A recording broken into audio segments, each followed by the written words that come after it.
Welcome to our lecture tonight. Thank you for joining us. Today is Tuesday, August 23rd, 2022. I'm Steve Shields, President of Royal Asiatic Society, Korea. RAS Korea expresses sincere thanks to our generous patron, Asia Development Foundation, for their continued support. We also appreciate all our other many donors, big or small. Your support is welcome and needed. RAS Korea reminds you that lecture content does not necessarily reflect the opinions or positions of Royal Asiatic Society, Korea.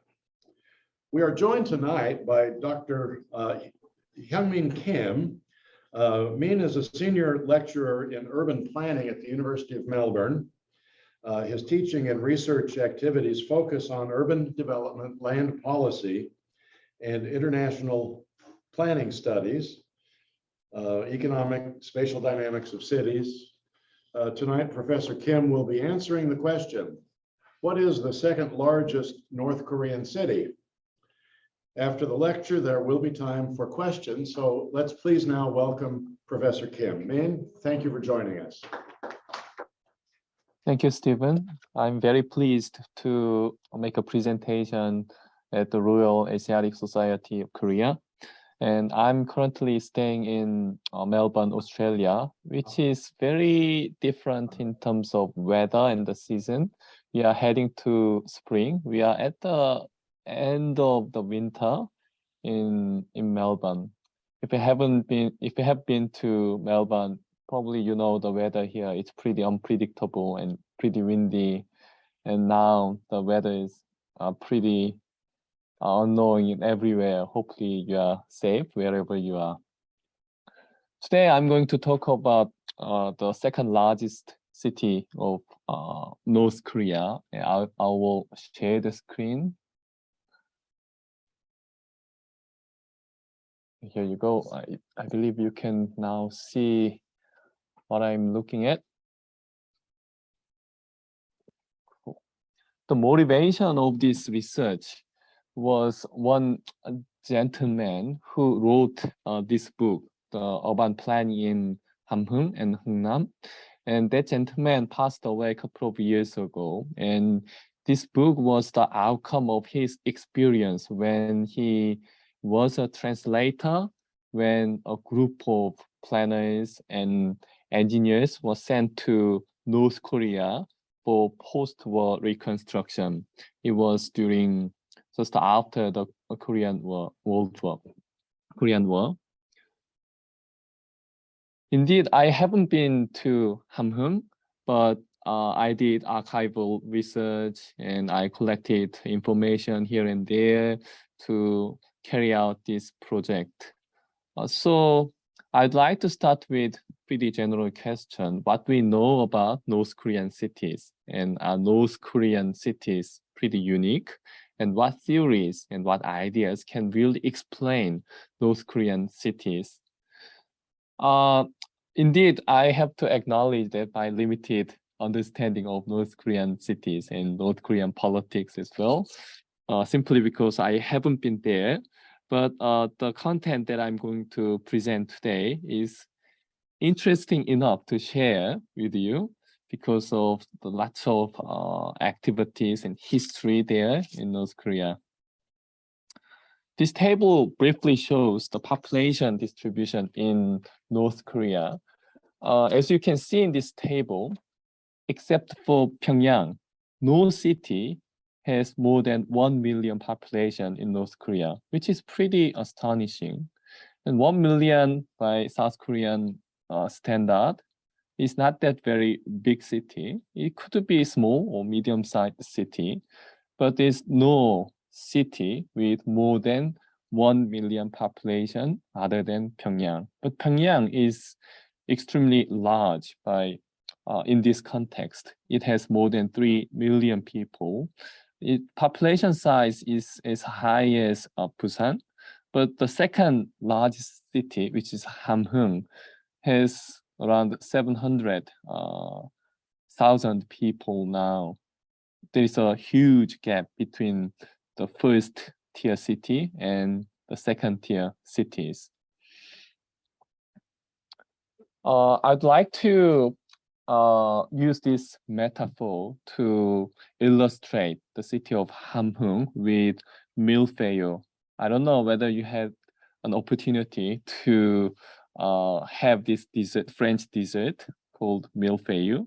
It has lots of layers, and the image that I want to present about Hamhung is pretty similar to the image of this French dessert, milfeu. It has lots of layers. So what we can see now is the overlaps of different historic layers. So there was one layer, one historic layer. To change into another layer, there should be an important historic or political event. That event is called the critical juncture. So in the story of Hamhung, the critical junctures are mostly about changes of regimes. And it accumulates different layers. Nevertheless, despite of those critical junctures and different layers, there might be some path dependency in spatial development, which is the development of cities. For instance, one certain location was stressed by previous regime. Then in the second regime, that space can be also used in a similar way.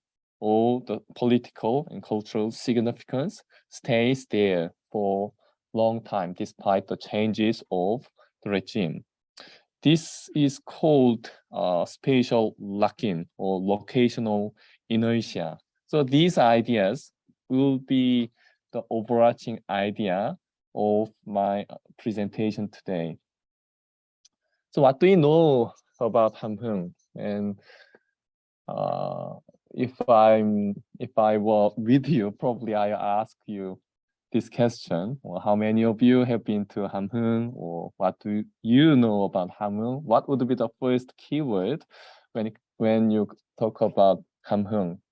Probably many South Korean people will come up with these keywords like cold noodle and the city called Hungnam, which is pretty close to Hamhung. Now, indeed, Hungnam is part of Hamhung. And the old saying called Hamhung Chasa that refers to someone who doesn't come back for long. And there's no news from that messenger. All these ideas and keywords are related to Hamhung. But my presentation is not directly related to cold noodle or those keywords, but I will address them as part of the history of Hamhung. I will explain Hamhung with these three layers. The first layer is the Joseon Dynasty. And to start the Joseon Dynasty, there was a critical juncture, which is pretty obvious, which is the founding the dynasty. And moving into the next layer, there was the critical juncture, which is the start of the Japanese colonial rule. And Japanese colonial rule was an obvious layer to reshape the structure of Hamhung. Then the critical juncture came up again, which was the independence and the Korean War and the post-war reconstruction. Then socialist urbanism has firmly been established. I will touch on some geographical background of the Korean Peninsula and Hamhung as well. The shaded area is the province, and Hamhung is located somewhere there. Hamhung is located here, and you can see the Kema Plateau, which is very high mountains, It's up to 2,000 meters high. It is not very far from Hamhung. And another port city, Wonsan, is not very far. But because of this geographical nature, it might be difficult to access to Hamhung from either Pyongyang or from the old Seoul called Hanyang. So it was pretty remote area long time ago when the dynasty was established. When you further zoom in Hamhung, what you can see is something like this. It is surrounded by many mountains, and which means there should be rivers and the stream. Mountains collect old water body and it forms the rivers. Hamhung was traditionally formed between two water bodies. One is Songcheon River flowing from north to south. Another one is Horyeon Stream, which is a bit narrower than Songcheon River. So between these two water bodies, traditional Hamhung was established. The Hungnam port is around 10 to 12 kilometers away from the central Hamhung. But in the middle, this heritage place called Hamhung Royal Villa. Hamhung has historic significance because it was the hometown of the Joseon Dynasty. His name is Lee Seung-ge, and because the founder of the dynasty, stayed here for a while, that place was recognized as a significant cultural place that is in the middle of Hamhung and Hungnam. Now, the whole area is now called Hamhung, but back then, those areas were separated because the transport technology was not that very developed, but those areas are now integrated. If you have a look at the overall trend of those three layers, the significance was found after Joseon Dynasty was established. Its population was pretty small back then, but it is gradually and rapidly growing after the foundation of the Joseon Dynasty. Then Japanese colonial rule, there were ups and downs, and I will show you some of the statistics later. Then during the socialist urbanism, population has been grown up to 700,000, but currently its population is pretty stable. It doesn't really change much. And here, to summarize, what has happened was can be explained by the key events: the foundation of the Joseon Dynasty and Japanese colonial rule, then independence, then the Korean War, then the massive support was provided by East German engineers and planners to reconstruct the city of Hamhung. Then the socialist ideas has been added to the city. I'll start with the first layer, which is the Joseon Dynasty. It continued for about 600 years. The key idea of the Joseon Dynasty in terms of the shape of the city was based on the construction of the city wall. Because Hamhung was politically and militarily significant, the city wall was constructed. And within the city wall, they added key landmark facilities. First one could be the guest house. The guest is not the random people, but the guest refers to the delegates from the dynasty, which is the king. King sent his delegates to the city to rule over and investigate what's going on there. Then the best care should be provided to those royal guests to express their loyalty to the dynasty. And the town hall was another landmark facility where the governor of that city did his official duty. And the education institution called Hyung was located around in the middle of the mountain, and it taught neo-Confucianism to continue the dynastic ideal. If you have a look at the old painting to show the shape of the city, you can still find the Sangcheon River and the Korean stream over there. And the city wall was constructed something like this. And that means there should be a gate for people and the logistics to come in and out. And to access to that area, there should be a bridge over the Sangcheon River. That river played an important role to connect the Hamhung with other regional areas.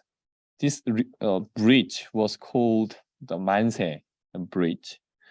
And you can see some guard posts here and there, and the mountains in the northern part, and the city wall was formed like this. And I think this painting shows there was an exam to select the government officials, the provincial government officials. So they are doing some exam stuff traditionally. Another image shows where those facilities are located. In this image, you can still find the bridge and the Sangcheon River and the Horean stream over there. And it is something like octagon shape, although this is not made based on the actual map, but it pretty much details how the city looked like a long time ago. And number one here is the guest house. The size signifies the what it means, and size is the largest, showing that it is most important landmark facility. And number two is the town hall, so where the governor worked for his ordinary duty. And number three was the Manse Bridge, and number five was the North Bridge, and six was the Eastern Bridge, and Southern Bridge, and Western Bridge, and so on. And those city walls were extended over 3 to 4 kilometers in total length. And the presence of the city wall divided the class, because only selected people could stay within the city wall site, and ordinary people couldn't really stay within the sites. Another map shows how those spread across the city, and the direction of the map is a bit different, but I believe you can figure out where this is. This is the Manse Bridge, and Northern Mountains here, and Sangcheon River here, and Horean Stream over there. The yellow ones are the settlements. People lived the southern part of the city wall and the western part of the city wall. And you can still find some settlements within the city wall, but those are primarily for the noble people and those who have some power to stay there. And the first actual map, which was measured and made based on the actual measurement, was produced late 19th century. On this map, what we can clearly find is the shape of the city wall, which follows the octagon shape, and the settlements in the southern and eastern part within the city wall, and the southern part and the western part of the city wall. You can find some significant size of settlement which was made there. And Songcheon River is obvious, and the Manse Bridge is noticeable as well. And the rest of them were the farmland, and those are the farmlands. And this happened until the start of the Japanese colonial rule, or the pre-Japanese colonial rule. And this photo is pretty impressive. That photo was taken by one Canadian missionary who came to Hamhung. And this photo seemed to be taken from the northern part of Hamhung, because there was a mountain and there was the market which took place every 5 days. And there were many people coming into the city wall side and the marketplaces to trade their goods there. And you can see the highly crowded settlement outside the city wall, which is the western part of the city wall. And you can still see the city wall, which was built for the defense purpose. Indeed, the Canadian missionary made a legacy to the city, and they built the school, and they continued their education during the Japanese colonial rule in the city. And to start the colonial urbanism, what happened was the demolition of the city wall. That even happened before the official start of the Japanese colonial rule. So the Japanese people had the power, and they grew their significance and political and military power. So they demolished the city wall. Why? Because the city wall was the symbol of the old regime, and it blocks the flows of everything. And they wanted to create something new in favor of their own interest. And along with the demolition of the city wall, the Japanese people added colonial facilities, and they added new transport infrastructure, which is the railway network primarily, and there was industrial development. But the industrial development was very significant in the city.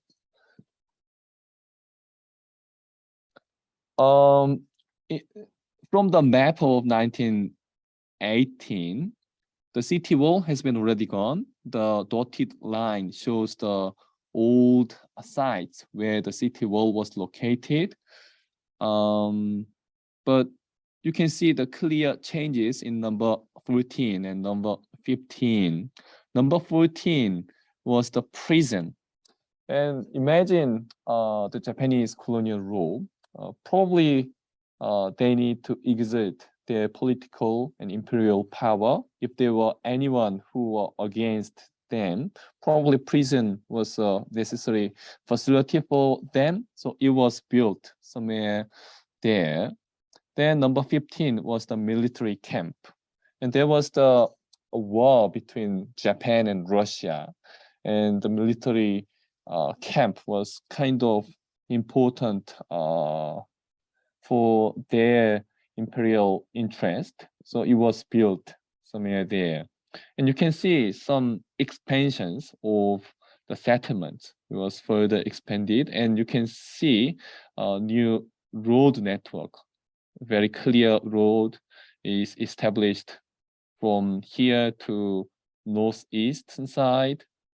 And if you further zoom in, you can find colonial landmark facilities, and the old city wall has already gone, and provincial hall stayed here. that used to be the town hall in the Joseon Dynasty. The guest house was changed to the hospital, surprisingly. And number 4 is pretty, that's Shinto shrine. So Japanese religious stuff was transferred to this place. And number 5 was military housing. And number 6 was the local court. And number 7 was the county hall.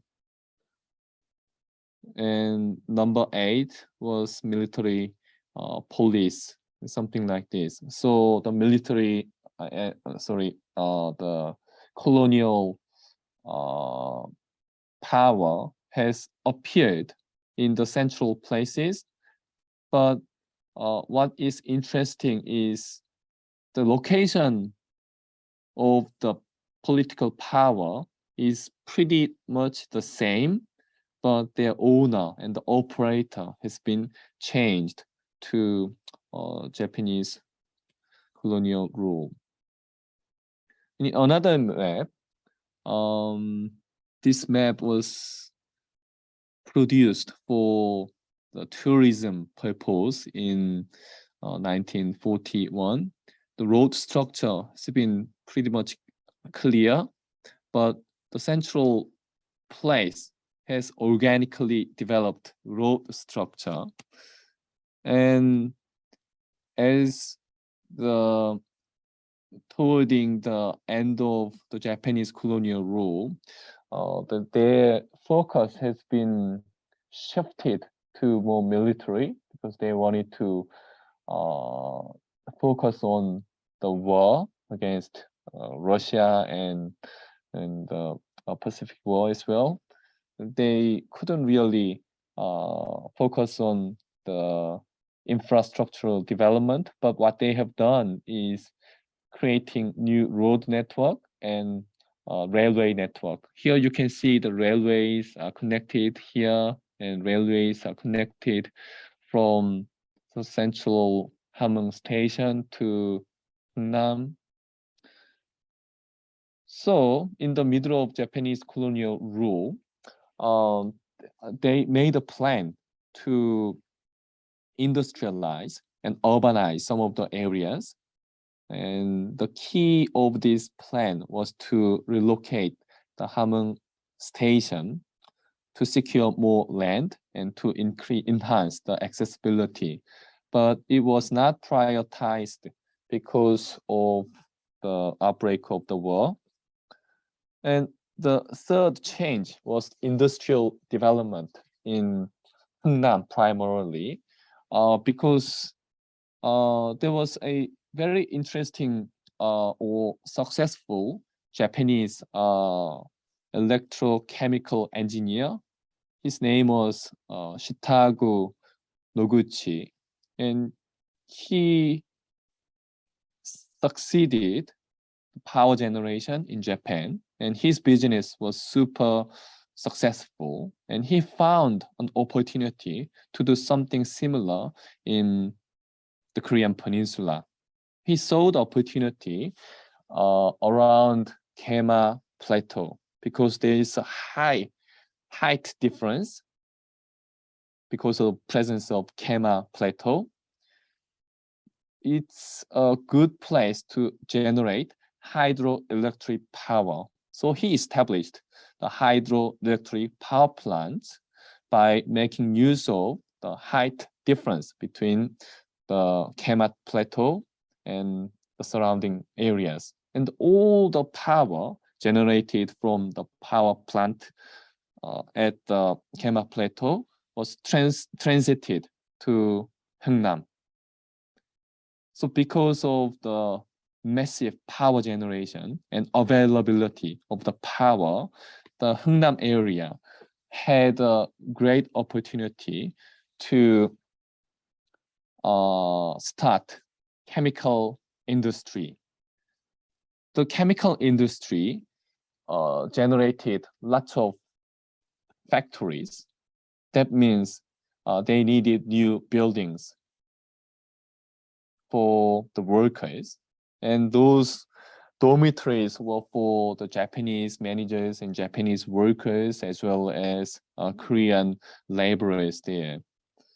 That means the city experienced rapid population growth. This is primarily in Hangnam, but the industrial development spread it to surrounding areas. Hamhung is pretty close by, so the Japanese industrial development expanded almost up to the royal villa that I showed you at the beginning.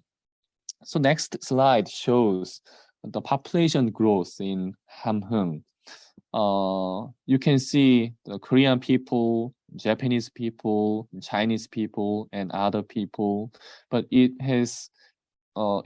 grew really significantly, and you can find high number of Japanese people from Japan working for the industrial factories there, which was pretty interesting. Already Hamhung established industrial base, and it was kind of operated by multiple ethnic groups, including Korean, Japanese, and Chinese. However, there was the end of the Second World War. Then the independence took place, and there were two Koreas. Then Korean War followed. The Korean War ruined the Hamhung in significantly. There was a bombing attack by the American army, and bridges were destroyed, and industrial factories were the target of bombing attack. Why? Because those industrial factories were the possible places to produce and manufacture the bomb and the weapons. So those areas and the factory facilities were the targets, and lots of factories were indeed destroyed by the US Army. But I found a pretty interesting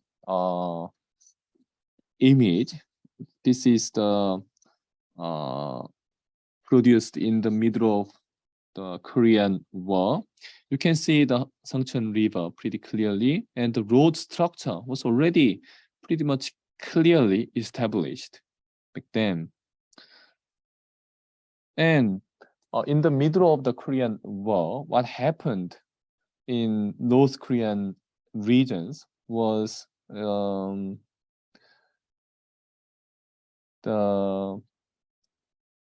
utter destroyed by the different army forces.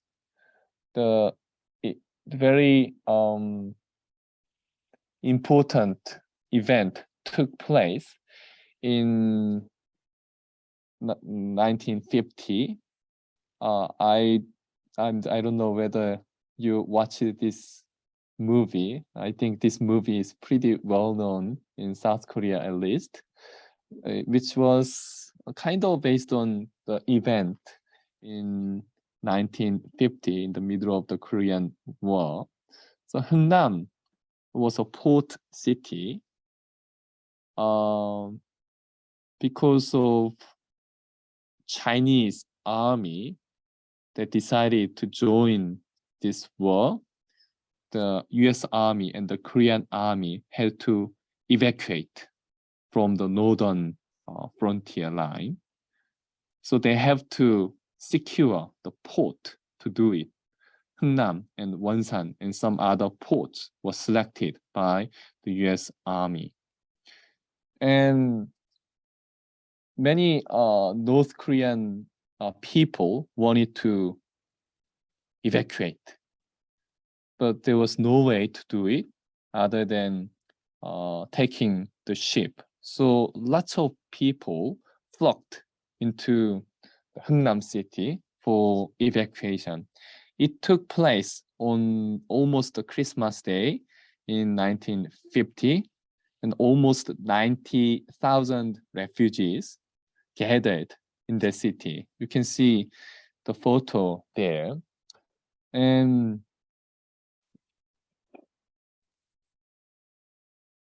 it was pretty massive in scale. And you can see lots of people coming into the ship, and there was a limited space for it. But from the record, what they did was to take risks by throwing away their weapons to take more people. So it was successful, and they made it. So those ships arrived in the eastern part of South Korea and safely. So it was pretty important event to save those people.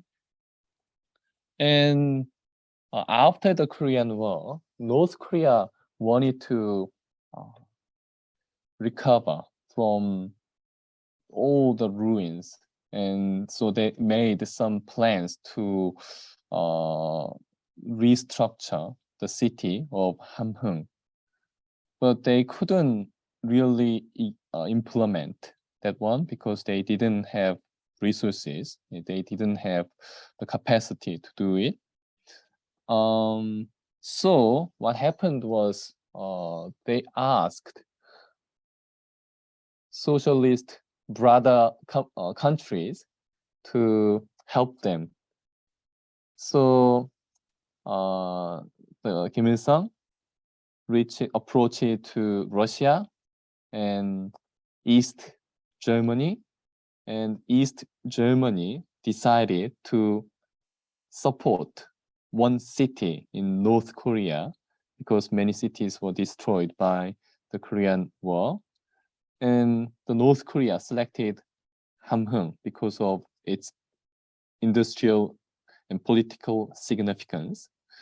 So the East Germany sent reconstruction team.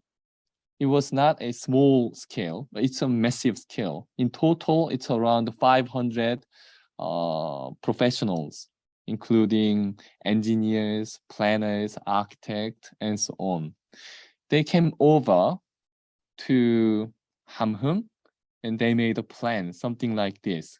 They wanted to make an ideal city based on socialist idea, and they wanted to reconstruct some of the infrastructure facilities. And one of the main principles were from the socialist idea called micro district, which is based on small unit.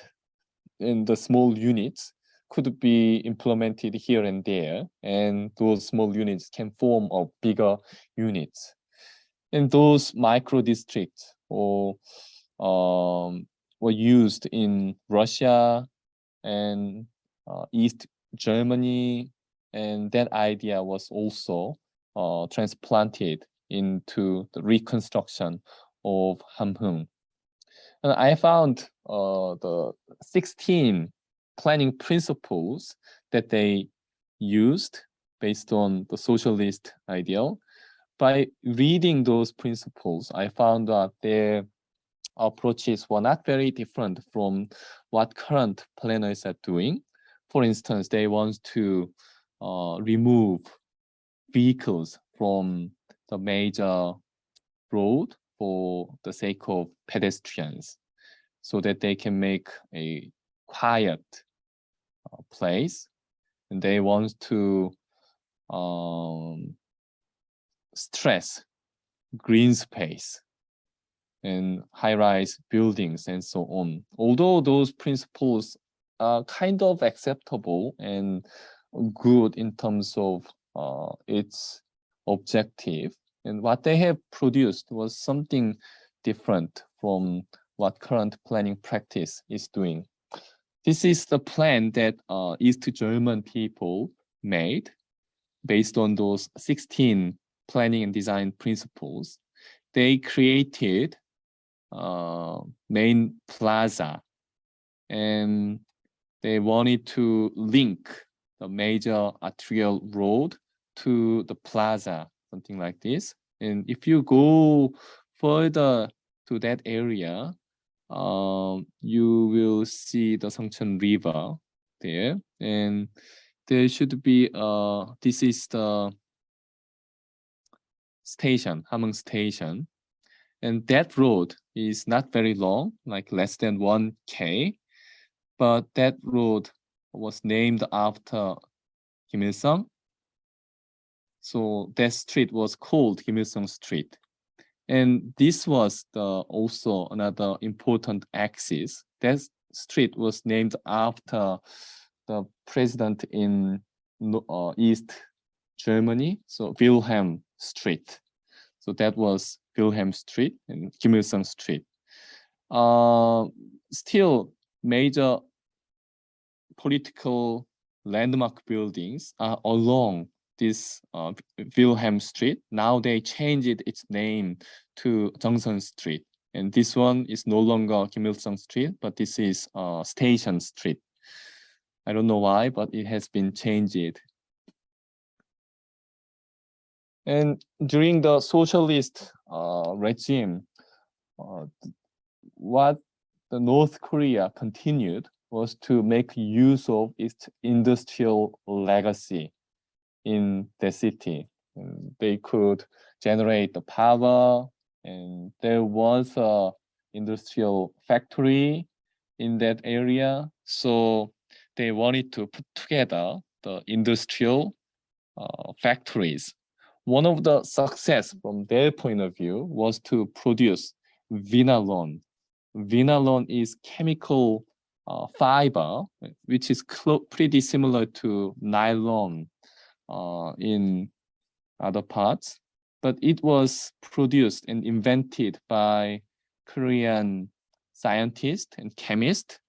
And initially he was in the southern part of Korea, like South Korea, but because of some persuasion and some event, he decided to go to North Korea, and he led to the success of the production of vinalon by its own technology. So they started producing vinalon in Hamhung. In addition to those factories, he proposed clustering chemical plants in Hamhung. So you can see lots of factories. The top 3 factories in Hamhung include Hamhung fertilizer plant and Yeongseong machine factory and vinalon factory. And these factories are the major demonstration point if there are some visitors internationally. And something like this. This is the vinalon factory, and when the political leader comes to the city, this is the major spot for those people visit. So what we can see now in the socialist control is something like this. The agricultural land is some left western part of the river, and industrial clusters are formed around Hungnam and up to the rural villa, and those industrial clusters are connected through railway to Hamhung and Hamhung Station, and cultural and political centers are formed in the former city wall sites, and universities and R&D clusters are formed next to it. It was the outcome of the vinalon production, and they wanted to put together all the industrial stuff into this area. I'm not 100% sure, but this one has a potential to produce some weapons. because it has a long legacy to do it, and industrial development has been accumulated in that location. In addition to the factories, what they did was to add universities and research centers in that area. So it's possible to assume that some of the weapons and chemical stuff could be invented and produced in that location. This is the Wilhelm Street. Now it is called Joseon Street, major road. And further, what you can see is the major landmark buildings and some East German architect and builders constructed something like this. So another axis, this is the Songcheon River, is from south to north. And if you drive from south to north here, what you can see is the two statues, something like this, in the middle of the mountain.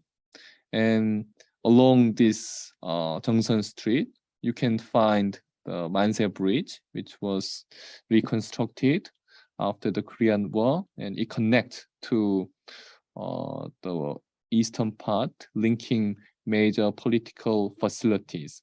And those areas used to be within the city wall site, where political significance was established, but there's no city wall, but on the same place, political power has stayed in there. If you go along the Joseon Street, what you can find is this one. This is the restaurant. In that restaurant, probably we can have the cold noodle. And the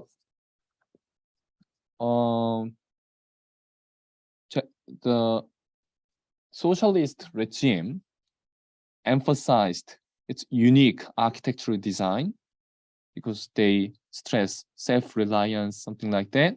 So this is a well-known architecture, Hamhung Grand Theater. I don't know why, but Google says it's permanently closed, but it's the area that we need to update if you can go there. And they built the stadium, and in some areas they have built this shape of the apartments, which is high rise. And I don't know how can they manage the power problems. If there's no power, the elevator couldn't really in operation, then the resident could be in trouble. But this is how they demonstrate their modern development. So I'd like to conclude my presentation by raising some questions, something like, is Hamhung a typical North Korean city? Or can North Korean cities, how can North Korean cities be studied? Because we really can't go there. What development path will North Korea embrace in the future? This is the area that we need to discuss. And I have produced one paper in collaboration with Dr. Zhang, and he provided insights and the narratives, and I put them together to produce the academic paper. I forwarded this one to Stephen, and I believe he can circulate this one if you are interested in. Thank you for your interest, and I'm happy to have further discussions with you if you have any questions. Min, thank you very much. Could I have a row of lights, please? If you haven't already given us your email address, please be sure to do that with Joanne before you leave, and we can get that paper to you. What questions does Dr. Kim's presentation raise in your minds about North Korea, urban planning, Hamhung specifically? What motivated what motivated him to pay attention to Hamhung? The question, Min, is what motivated you to focus on Hamhung? Yeah, that's a very good question. Indeed, North Korea is an interesting arena that not many people really can investigate.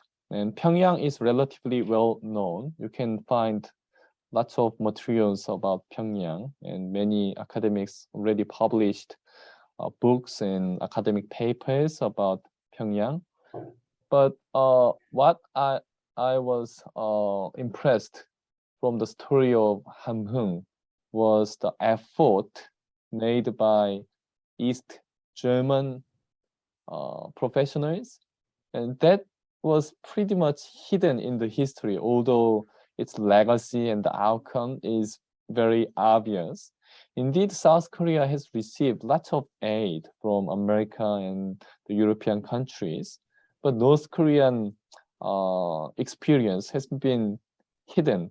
But from the story of the book writer, the author of the Hamhung's urban planning as a translator, shed lights on the history of international collaboration in this remote country in the 1950s and early 60s.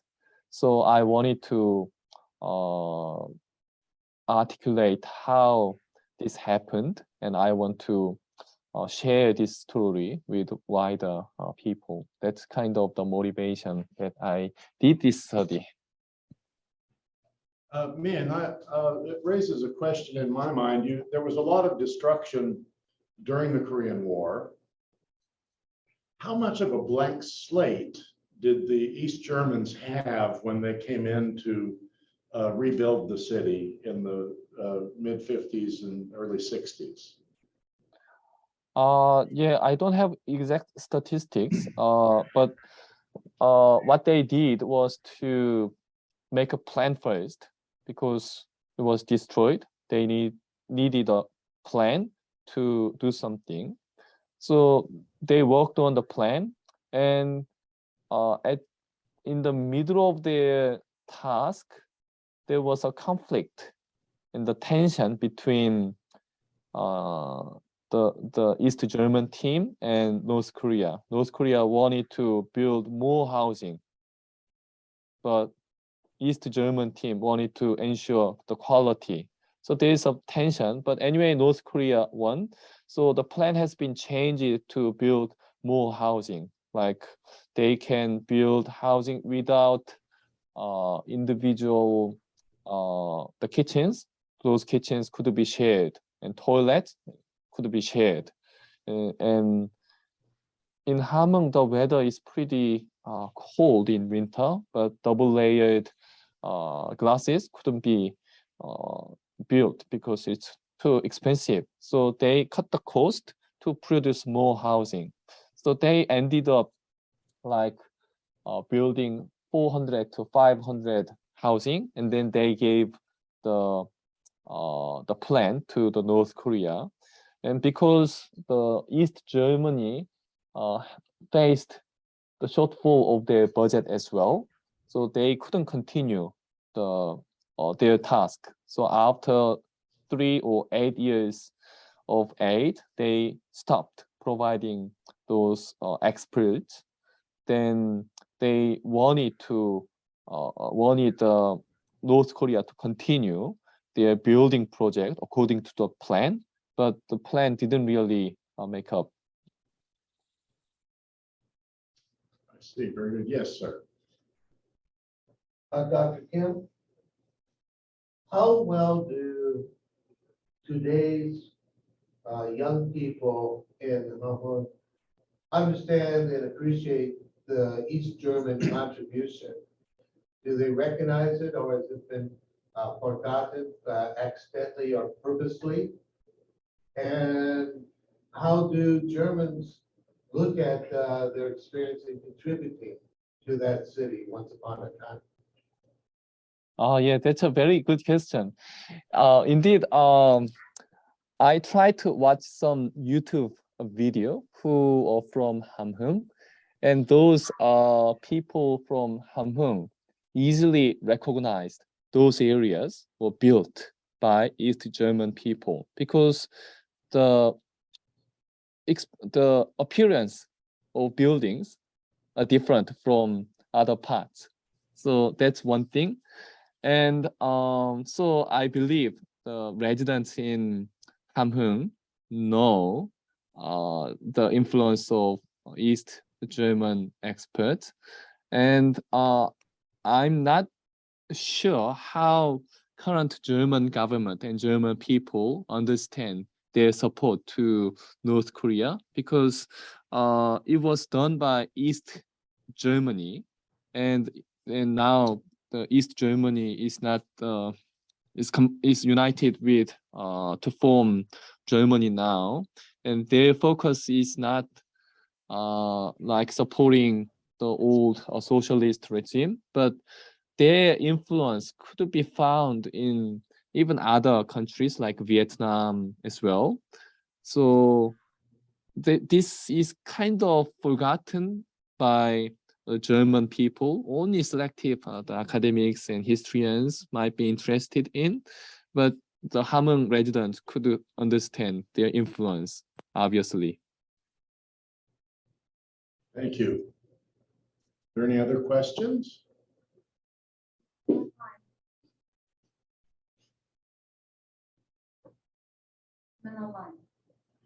All right. Oh, yes, sir. You mentioned that assistance for reconstruction was asked for both the East Germans and the Russians. Do you know where the Russians contributed, if they did contribute anything, and what the difference in scale was between Russian contributions versus East German contributions? Mean we're able to hear the question? Yeah, I could guess the question, and I think Pyongyang was the major city that Russia could help, and it might be a reasonable reaction to build the major city first by the major donor, and including Russia and East Germany, even Poland provide some aid to reconstruct some of the North Korean cities, although the scale was much smaller than East German support. So it's interesting to see some of the influences by the brotherhood of the socialist countries. Very good. Thank you. Yes, sir. Your presentation is a map. 1872, the bridge name is Manse Bridge, but the Manse usually we win the during after the Great Han Daehan Jeongeuk Empire. Why I don't know. You know the reason or history they use the name is Manse in the before the Great Han Empire. It's pretty interesting question. I don't know the origin of the name, but the name was used even during the Joseon Dynasty. So it was nothing to do with the independence movement, but its old name was Manse Bridge. Interesting. Well, again, Dr. Kim, thank you so much for sharing with us tonight. We appreciate you staying up to the late hours to do that for us. Very interesting, and we will get your paper out to the folks here so that they can read more about it. So That'd be great. Thank you. appreciate you joining us. Thank you.